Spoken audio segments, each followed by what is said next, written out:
देश और दुनिया की तमाम छोटी और बड़ी खबरों के लिए हमारे चैनल को सब्सक्राइब करना न भूलें और बेल का बटन जरूर दबाएं।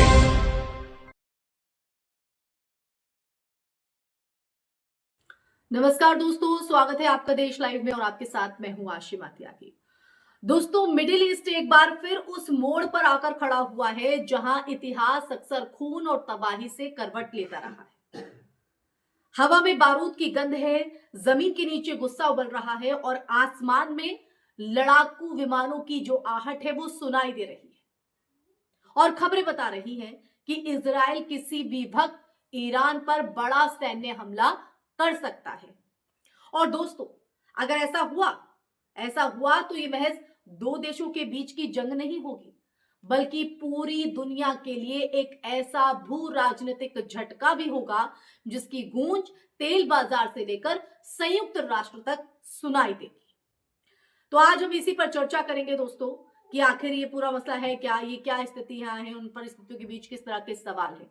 लेकिन उससे पहले आप लोगों से अपील, इंसाफ की आवाज को बुलंद करने के लिए और सच्ची पत्रकारिता के लिए हमारा यानी देश लाइव का सहयोग करें। साथ ही डिस्क्रिप्शन में दिए गए लिंक को ओपन कर ज्वाइन बटन दबाकर आप हमसे यानी देश लाइव से सीधा जुड़ सकते हैं। तो दोस्तों, वापस आते हैं आज की चर्चा पर और उस मुद्दे को समझने की कोशिश करते हैं जिसके लिए आज आप और हम रूबरू हो रहे हैं। तो दोस्तों, हमले हो रहे हैं। इसी बीच पश्चिमी मीडिया में छपी कुछ रिपोर्टों ने आग में घी डालने का काम किया है इन परिस्थितियों के बीच। द टाइम्स की एक रिपोर्ट में दावा किया गया है कि ईरान के भीतर गंभीर आर्थिक संकट और लगातार बढ़ते जन विरोध के बीच ईरान के सर्वोच्च नेता अयातुल्ला अली खामेनेई देश छोड़ने का एक बैकअप प्लान तैयार कर रहे हैं। रिपोर्ट के मुताबिक खामेनेई अपने लगभग 20 करीबी सहयोगियों और परिवार के सदस्यों के साथ ईरान से निकल सकते हैं। दावा यह भी किया जा रहा है कि वो रूस में शरण ले सकते हैं, ठीक वैसे ही जैसे कभी बशर अल असद के भविष्य को लेकर अटकलें लगाई जाती रही थी। तो देखिए, सबसे पहले उस पॉइंट पर आते हैं जिस पर बात करना जरूरी है और उसी पॉइंट के जरिए हम आगे की जो कड़ियां हैं वो आपस में जोड़ पाएंगे और उसको समझ पाएंगे कि आखिर चल क्या रहा है। तो सबसे पहले ईरान के अंदरूनी हालातों पर बात करते हैं। गुस्सा, महंगाई और असंतोष, ये वो पॉइंट है ईरान में अंदरूनी हालातों को लेकर। ईरान की जो समस्या है वो केवल बाहरी दबाव नहीं है, बल्कि अंदरूनी आर्थिक बदहाली भी है। दोस्तों, सालों से लगे अमेरिकी और पश्चिमी प्रतिबंधों ने ईरान की जो अर्थव्यवस्था की कमर तोड़ कर रखती है। महंगाई रिकॉर्ड स्तर पर है, मुद्रा लगातार गिर रही है और युवाओं में बेरोजगारी बढ़ती जा रही है। आम नागरिक के लिए दो वक्त की जो रोटी है, दो वक्त की रोटी भी संघर्ष बनती जा रही है। और इसी बीच इसी आर्थिक हताशा ने सड़कों पर गुस्से को जन्म दिया है।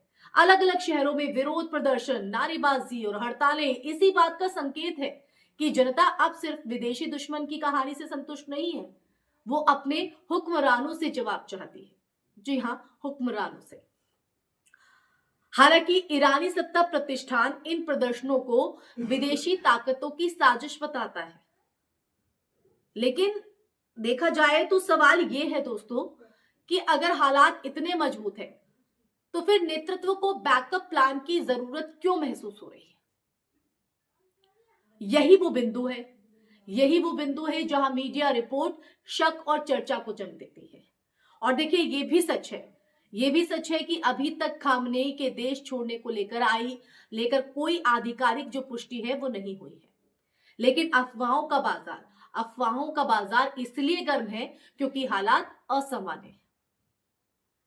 इजराइल की चिंता और सैन्य रणनीति, ये पहलू भी बहुत इंपॉर्टेंट है आज की इस चर्चा का, क्योंकि दूसरी तरफ आप देखिए इजराइल है जो ईरान के परमाणु कार्यक्रम को अपने अस्तित्व के लिए सबसे बड़ा खतरा मानता है, सबसे बड़ा खतरा। और इसमें कोई दौराई भी नहीं है। इजरायली नेतृत्व बार बार कह चुका है कि वो ईरान को किसी भी कीमत पर परमाणु हथियार बनाने की इजाजत नहीं देगा। हाल ही के दिनों में इजराइल के सैन्य अभ्यास, खुफिया गतिविधियां और कड़े बयान इस तरफ इशारा कर रहे हैं कि सैन्य विकल्प पूरी तरह टेबल पर है। और यह भी आशंका जताई जा रही है यह भी आशंका जताई जा रही कि अगर इजराइल ने हमला किया तो वो केवल सीमित नहीं रहेगा, बल्कि ईरान की रणनीतिक और जो परमाणु सुविधाएं हैं उन सुविधाओं को निशाना बनाया जा सकता है। तो दोस्तों, इजराइल ने इसी रणनीति के तहत लेबनान पर भी दोबारा हमले तेज कर दिए हैं। माना जा रहा है कि ये जो हमले हैं वो ईरान समर्थित हिजबुल्लाह को चेतावनी देने के लिए है। अगर ये टकराव बढ़ता है तो फलस्तीन में भी हालात फिर से विस्फोटक हो सकते हैं। यानी जो एक मोर्चा नहीं बल्कि पूरा इलाका जंग की चपेट में आ सकता है। भारत और वैश्विक समुदाय की चिंता इन हालातों को देखते हुए भारत सरकार ने ईरान को लेकर ट्रैवल एडवाइजरी जारी की है। भारत ने अपने नागरिकों से भी ये कहा है कि जब तक बेहद जरूरी ना हो ईरान की यात्रा से बचे, दूरी बनाए, इग्नोर करें और जो भारतीय वहां पर रह रहे हैं, स्टे कर रहे हैं, वो संवेदनशील इलाकों से दूर रहें। तो दोस्तों, भारत अकेला नहीं है। अमेरिका, यूरोप और अन्य कई देशों ने भी अपने नागरिकों के लिए इसी तरह की जो एडवाइजरी है, जो भारत ने जारी की है, ऐसी एडवाइजरी जारी की है, ये सलाह दी है अपने लोगों को। अब ये ऐसे में साफ संकेत है कि अंतरराष्ट्रीय समुदाय को डर है कि हालात किसी भी वक्त हाथ से निकल सकते हैं। अगर जंग हुई तो दुनिया पर इसका क्या असर पड़ेगा, ये सवाल अब सभी के जहन में है। तो देखिए, उस असर पर आते हैं, क्योंकि सबसे बड़ा असर होगा वैश्विक अर्थव्यवस्था पर। ईरान और मिडिल ईस्ट तेल सप्लाई का अहम केंद्र है। हॉर्मुज जलडमरू मध्य में जरा सा भी तनाव तेल की कीमतों को आसमान पर पहुंचा सकता है। दूसरा असर होगा क्षेत्रीय युद्ध का फैलाव, जिसमें कई प्रॉक्सी गुट, मिलिशिया और देश जो हैं वो शामिल हो सकते हैं।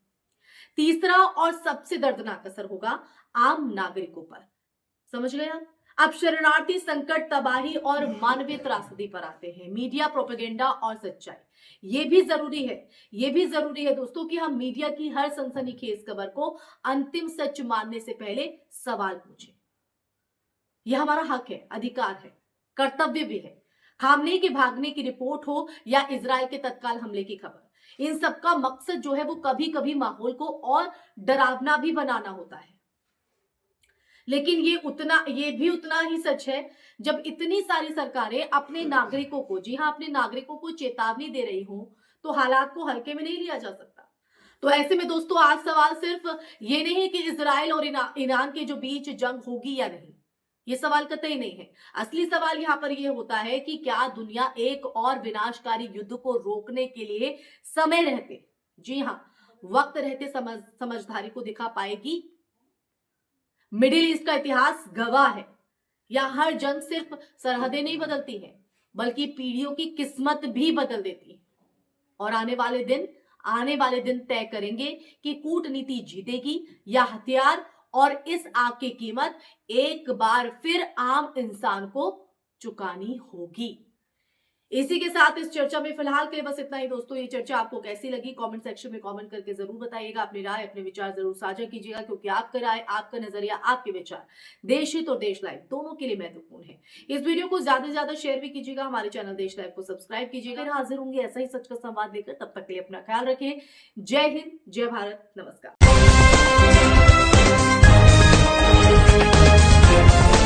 देश और दुनिया की तमाम छोटी और बड़ी खबरों के लिए हमारे चैनल को सब्सक्राइब करना न भूलें और बेल का बटन जरूर दबाएं।